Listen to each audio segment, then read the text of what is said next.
बहुजन सौरभ, बहुजनांच्या सामाजिक व सांस्कृतिक चळवळीचे मुखपत्र. नमस्ते, जय भीम। मैं एडवोकेट डॉक्टर सिद्धार्थ कामले, दैनिक बहुजन सौरभ का मुख्य संपादक। मित्रों, आज बड़ी एक खबर आई, वो जिस तरीका से पिछले बिहार के इलेक्शन के पहले से एसआईआर के ऊपर में जितना सारा बातें चल रही थी और सुप्रीम कोर्ट में तक सूर्यकांत के बेंच के सामने में सब लोगों ने अपनी दलीलें रखी, और वो सूर्यकांत जी है जो उन्होंने आज तक उसके ऊपर में डिसीजन नहीं दिया। बंगाल का इलेक्शन भी खत्म हो गया, सब कुछ खत्म हो गया, लेकिन अपनी क्या बोलने का अभी उसको कोई शब्द भी नहीं है, क्योंकि जुडिशियरी है, उसके बारे में हम लोगों ने ज्यादा बात भी कड़वी नहीं कर सकते। तो उन्होंने आज तक वो डिसीजन हुआ नहीं, और इसके बाद में एक आरटीआई में कोई इलेक्शन ये लगाए उन्होंने, काफी बड़े ये थे आरटीआई एक्सट्रीमिस्ट। और उस दिन जब सुप्रीम कोर्ट के सामने में जब हमारे कपिल सिब्बल साहब ने ये कहा कि भाई तुमको अधिकार ही नहीं है, तुम ये एसआईआर कर ही नहीं सकते क्योंकि कानून में प्रावधान ही नहीं है। ये सब बातें सुनने के बाद में उनके ध्यान में आ गया कि अपन जो कर रहे हैं वो सबका सब गलत है। कल आज ना कल ये सबका सब पूरा दोबारा ये हमारे आंख पे आएगा करके आरटीआई में जब जानकारी देनी थी तो उन्होंने कहा कि भाई एसआईआर का कोई हमारे पास में अभी तक प्रावधान नहीं है, हमने एक्ट शुरू भी नहीं की। एक तरफ सुप्रीम कोर्ट में ये चल रहा मसला, और दूसरे तरफ में ये कह रहे हैं कि भाई हमने तो हमारे पास में कोई जानकारी नहीं है, और उनको ज्यादा जानकारी के लिए आप अपीलेंट अथॉरिटीज को इनको सचिव, मुख्य सचिव से आप बात करिए, प्रधान सचिव से बात करिए, उनको लिखिए। और उन्होंने भी वही बात को दोहराया कि ऐसे हमारे पास में कोई जानकारी नहीं है, और जो भी बंगाल अपनी जो बिहार की जो जानकारी है उसके भी बारे में हमारे पास में कोई उपलब्धता नहीं है। इस तरीका से उन्होंने घुमजाव वाला काम किया। आरटीआई का एक तरफ में करने का, एक तरफ में दूसरी तरफ में डरना भी, और उसके बाद में फिर मुजोरी करके हर स्टेट में वही धंधा करने का, ये सब सिस्टम जो चल रहा है। बीजेपी का मकसद एक ही है कि बस सत्ता में रहने की वजह से तुम्हारे ऊपर में कोई आंख पे नहीं आएगा। नंबर 1, पैसा इतना जमाओ कि अगले वाले को पूरे फाइनेंशियली इसमें क्राइसिस में डालो। आज 80% ऑफ द टोटल जो उनका फंड है, पूरे पॉलिटिकल फंड है, वो केवल बीजेपी के पास है, और नाम मात्र छोटा सा फंड इनके पास में है। दूसरा, पूरा मीडिया को अपने कब्जे में कर लो, लोगों को कब्जे में कर लो, दुनिया भरे का पैसा बांटो, कुछ भी करो, लेकिन चुन के आओ, ये जो मकसद है। तो ये मकसद पॉलिटिकली पार्टी में उनको मालूम है कि यहाँ की लोकशाही यदि तुम्हें जीतनी है तो ये सब चीजें तुम्हें करने ही करने हैं, नहीं तो कोई मतलब नहीं है।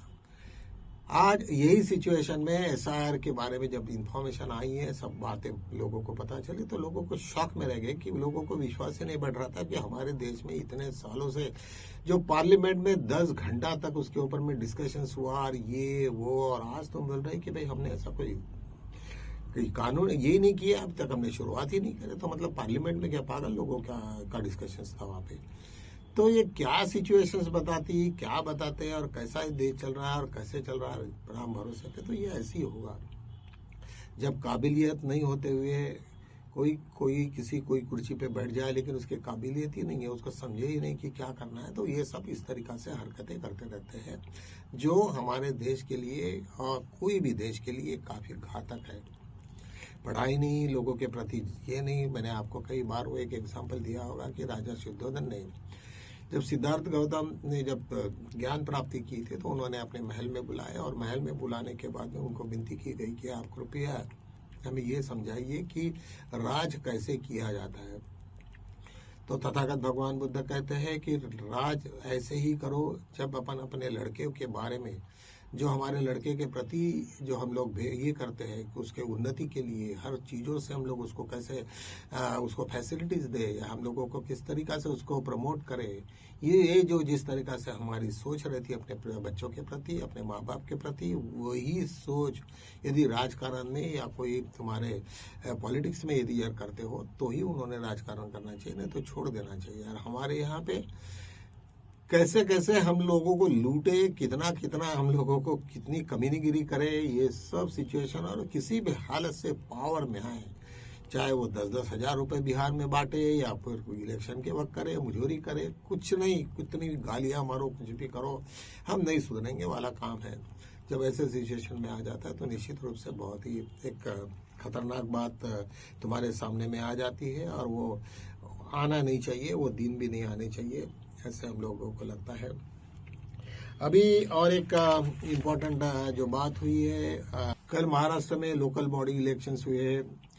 नगर पालिका नगर चुनाव के सब, उसमें बीजेपी ने काफ़ी अच्छा परफॉर्मेंस दिया, 50% से ज़्यादा उनको सीट्स मिली है, और स्वाभाविक भी है, जो पार्टी जहाँ की सत्ता होती है तो वहाँ पे आता है। लेकिन एक बताने का मतलब ये है कि आज राष्ट्रवादी कांग्रेस हो, उद्धव ठाकरे हो और कांग्रेस के बीच में जिस तरीका से ऊपर के लेवल में जो है वो नीचे के लेवल में नहीं चलता है, और बहुत सारे दिक्कतें होती है। और बीजेपी का एक मकसद ही है कि किसी भी हालत में हर सत्ता हमारे पास रहे,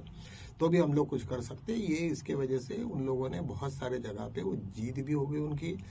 जैसे कि केरला में, वहाँ पे कोई दूसरा नहीं है, दोनों के बीच में टक्कर है, कांग्रेस और वहाँ के लोकल इसमें और बीजेपी के बीच में, तो बीजेपी 3rd नंबर पे चले जाती है। यहाँ पे तो दोनों भी समय है, कांग्रेस को बीच में जिस तरीका से सेटबैक मिला शरद पवार के वजह से और उद्धव ठाकरे की वजह से, तो उसके वजह से फिर भी कांग्रेस उनमें से उसमें भी ठीक ठाक किया, लेकिन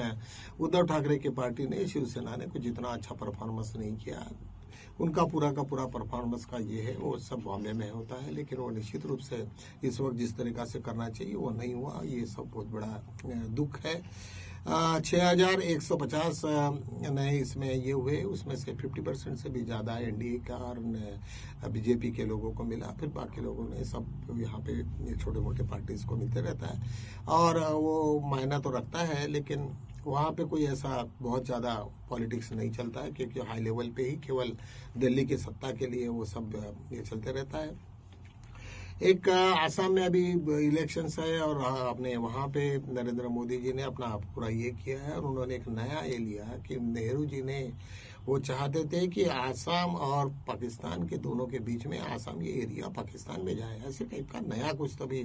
ये निकाला उन्होंने, जिसके ऊपर में पूरा झूठ था और ऐसा कुछ हुआ नहीं। लेकिन क्या है, अभी बीजेपी को तो आदत पड़ी है कुछ ना कुछ बहाना करने का और लोगों को गुमराह करने का। ये सब सिचुएशंस में अभी देखिए आसाम में किस तरीका से इलेक्शंस में क्या होता है और क्या गुल खिलाते, ये तो सब वक्त के साथ में पता चलेगा। एक इंटरनेशनल लेवल में जो जाफरी स्टीम्स की जो फाइलें हैं उसमें से काफ़ी उसमें लोग नाराज हो गए। इसका मतलब कि जो कमिटमेंट हुआ था कि भाई ये पूरे के पूरे फाइल खुलेंगी, डोनाल्ड ट्रंप ने भी वहाँ पे साइन किया था, जो एक्ट बना, लेकिन पूरे के पूरे ब्लैंक पेपर्स आ रहे हैं, ब्लैक पेपर आ रहे हैं, उसमें कोई फोटोज नहीं है। और उन्होंने कहा कि भाई जिन जिन लोगों के हम फोटोज देंगे जो वॉलंटरली भी आए, तो वो हमें कल डिफेमेशन की सूट फाइल करेंगे या ये करेंगे। ये सब सिचुएशंस को देखते हुए काफ़ी लोगों के ये हो गया और एक दूसरे का सिर्फ स्कोर करने के पीछे पड़े हैं। वहाँ पे जो रिपब्लिकन है और डेमोक्रेटिक के बीच में जो झगड़ा चल रहा है, रिपब्लिकन के बारे में डोनाल्ड ट्रंप है, और वहाँ पे जो पुरानी सत्ता थी वो रिपब्लिकन थी, अपनी नहीं, वहाँ पे डोनाल्ड ट्रंप ये रिपब्लिकन के है और डेमोक्रेटिक की थी। तो डेमोक्रेटिक ये दूसरे एक दूसरे के आंख के ऊपर में चढ़े हुए हैं, सब लोग देख रहे हैं कि वो किसके किसके फोटोज है। लेकिन मैं पिछले भी इसमें मैंने ये कहा कि कोई इतना बड़ा नहीं है नागपुर, ये क्या ऑल इंडिया में भी ऐसी छोटे छोटे कई एजेंसीज हो जाती है, वो मैनिपुलेशंस करती है। और होट में वो रहो या कोई सत्ता हो या कुछ भी करो, हर जगह पे दलाली तो होती है। अभी दलाली के बाद में सेक्स भी ये बहुत कॉमन है, पूरे सदियों से वो चलते आया है, कोई नई बात तो है ही नहीं है। इवन मैंने उस दिन कहा कि बुद्ध के ज़माने में ही जब वहाँ पे देखो कि बिम्बिसार जब उनके शादी में गए थे, तब वहाँ पे उस वक्त आम्रपाली को वो लेके गए थे, नववधू थी वो उनकी, और वहाँ पे उन लोगों को ऑफर करते थे वो सिद्धार्थ को। तो सिद्धार्थ ने कहा मेरे साथ में यशोधरा रहेगी और आपको वो भी आप आना चाहते हो तो आप आइए, कोई दिक्कत नहीं है, और ऐसा करके उसका अपमान किया था। कहने का मतलब क्या है कि ये सदियों से जिस वक्त से आदमी यहाँ पे पैदा हुआ, सिविलाइजेशन हुआ, तब से फीमेल्स का, लेडीज़ का ये सब तस्करी करना, ये सब एंटरटेनमेंट और ये वो सब पहले से चलता है, कोई ऐसे ये नहीं था। और यहाँ पे भी अपने यहाँ अलग अलग इससे ये सब चलता है, लेकिन कुछ लोगों ने उसको अतिरेक किया। जो नाबालिग लड़कियाँ थी, अभी जो कायदा हो गए, पहले के ज़माने में तो आपको मालूम था कि यहाँ पे पेशवाई में क्या होता था, 10-10, 9-9, 10-10 साल के लड़कियों के साथ शादियाँ हो जाती थी, एक 60-60 साल के बुढ़ियों के साथ में। तो ये सब देखा है हमने, तो उसके वजह से मुझे कोई इतना कुछ ये नहीं लग रहा। और न्यूड फोटोज और ये वो सब अमेरिका में कोई उसको महत्व देता नहीं है। जिस तरीका से लोगों ने बहुत कुछ उसको ये किया था, जेफरी स्टीन तो उसका डेथ हो गया, तो ये तो कुछ बता नहीं पाएंगे, लेकिन वो इतनी संपत्ति, इतने प्राइवेट जेट थे, इतने बड़े बड़े उनमें ये थे कि इसके पास में पूरा का पूरा वर्ल्ड का नेटवर्क था। और जो कोई भी चीज यदि उसको करवाना था वो उसके पास में जाते थे, वो कास करवा लेते थे, जो भी कमीशन हो या क्या है, शायद वही कमीशन का ही काम करते होंगे और उसके भरोसे पे इतना बड़ा एम्पायर उसका चलता था। लेकिन कुछ चीजों में वो पकड़े गए और बाकी जेल में उसकी मृत्यु हो गई, सबको मालूम है। इसके ऊपर में कुछ ये बोलने का नहीं, लेकिन जिस तरीका से जिन्होंने डोनाल्ड ट्रंप ने आश्वासन दिया था पूरी जनता को कि वह हम लोग पूरी की पूरी फाइलें दे देंगे, लेकिन वो पूरी की पूरी ब्लैंक फाइलें आ रही है और वैसा कुछ नहीं है। बीजेपी का 85% और उनके पास में आर्थिक ये होने की वजह से आज भी उनकी उतनी पकड़ है, क्योंकि उनके पास में पैसा है। लोगों के पास में पैसा रहा तो सत्ता भी रहती है, और हर आदमियों को, हर लोगों को पैसा दे के ये करा के अपने इलेक्शंस में अपना जलवा वो कायम करते हैं। ये इस टाइप का है। एक वेस्ट बंगाल की थोड़ी खबर है, वहां पे तो राहुल ये अपने मोदी जी तो जा नहीं सके, और वहां से जिस तरीका से मोदी जी ने देखा और वहां से पलट गए, तो उससे वहां पे थोड़ा सा उन लोगों को लगा कि नहीं अभी शायद ये नहीं होगा, लेकिन ऐसा कुछ नहीं रहता। वो जो भी होना है वो वक्त के साथ में होता है। सेकेंडली, आज सुप्रीम कोर्ट से बहुत सारी न्यूज आ गई कि कॉलेजियम में जिन जिन लोगों के ट्रांसफर किए गए हैं, और कॉलेजियम ने तो सूर्यकांत जी ने बहुत सारे लोगों को ये किया। वहाँ पे एक महिला जज थी वहाँ पे कॉलेजियम में, उसने काफ़ी ऑब्जेक्शंस उठाए वगैरह। लेकिन ये बीजेपी का और जो सत्ताधारी पार्टी होती है वो सब ये काम करवाती है, और करवा के अपना जो एजेंडा है वो उसको पूरा करती है। लेकिन हमारे देश में क्या कर सकते हैं लोग, हम वी आर हेल्पलेस। और अभी फिर देखिए कि यहाँ पे जो भी उनके एनडीए के घटक थे फिर दोबारा बीजेपी के सामने में और आके ही रोए, लेकिन मालूम है उनको भी कि वो भी खत्म हो जाएंगे। लेकिन अभी जब उनकी सत्ता उनको भी रखना है, उनको भी चाहिए, सत्ता चाहिए, तो भी ठीक है, करो, तुम भी साथ में रहो। तो मैंने पिछले वक्त भी बोला था कि डॉक्टर बाबा साहब आम्बेडकर को तो मिनिस्ट्री थी, छोड़ दिया उन्होंने, सब अपने प्रिंसिपल के सामने में। तो लोगों ने सीखना चाहिए,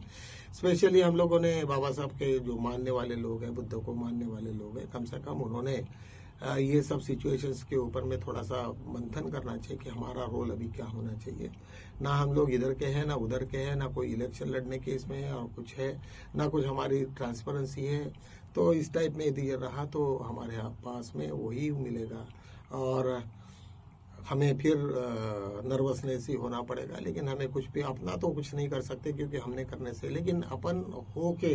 कोई ऐसा छोटा सा पार्टी भी बन जाए, अच्छी हो, जो कांग्रेस या जो भी बड़े पार्टी के साथ में अलायंस हो, तो निश्चित रूप से कुछ ना कुछ हमें फायदा होने की संभावना है। तो चलो आने वाले दिन ही बताएंगे कि हमें क्या करना है। चलो इन्हीं के साथ में आज हम यहीं रुकते हैं, कल मिलेंगे, तब तक के लिए जय भीम।